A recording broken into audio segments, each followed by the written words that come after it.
امیر جماعت اہل حدیث مولانا شفیق عالم خان جامعی نے اتر پردیش شیعہ وقف بورڈ کے سابق صدر نشین وسیم رضوی کی فی الفور گرفتاری کا مطالبہ کیا۔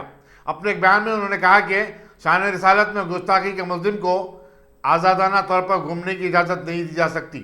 اس نے لاکھوں مسلمانوں کے جذبات کو مجروح کیا ہے، وہ نقش امن کے لیے بھی سب سے بڑا خطرہ بنا ہوا ہے۔ السلام علیکم ورحمۃ اللہ وبرکاتہ۔ الحمدللہ رب العالمین والصلاۃ والسلام علی رسولہ النبی الکریم، اما بعد، اعوذ باللہ من الشیطان الرجیم، انا کفیناک المستہزئین۔ معزز و محترم ناظرین، ہمارے اس ملک ہندوستان میں وسیم رضوی جیسے ملعون شخص نے ہمارے نبی صلی اللہ علیہ وسلم کی شان میں گستاخی کی ہے اور اس سے مسلمانوں کے جذبات کو مجروح کیا ہے، مسلمانوں کو تکلیف پہنچایا ہے۔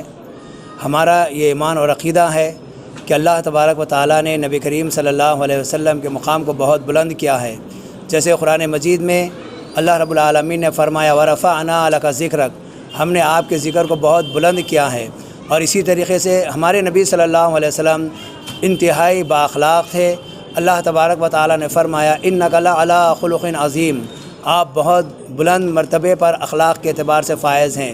ہمارے نبی صلی اللہ علیہ وسلم بالکل صادق اور امین، اور آپ صلی اللہ علیہ وسلم اپنی امت کی فکر کرنے والے، انسانیت کی فکر کرنے والے رہے، اور اللہ تبارک و تعالیٰ نے جس مقصد کے تحت آپ کو اس دنیا میں بھیجا، آپ نے مکمل طور پر اپنے اس حق کو ادا کیا ہے۔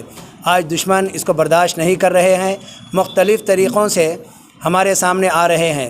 میں ایسے وقت میں تمام مسلمانوں سے یہی گزارش کروں گا کہ صبر و تحمل سے کام لیں، ہمارے نبی صلی اللہ علیہ وسلم کی محبت کو اپنے دلوں میں پیدا فرمائیں، آپ صلی اللہ علیہ وسلم کے لائے ہوئے مشن کے اوپر گامزن ہو جائیں، اور لوگوں کے اندر نبی صلی اللہ علیہ وسلم کی سیرت کو عام کریں، اور ہم خود سیرت سے واقف ہوں، آپ صلی اللہ علیہ وسلم کی تعلیمات کو عام کریں، اور ہم خود اس تعلیمات پر عمل پیرا ہو جائیں۔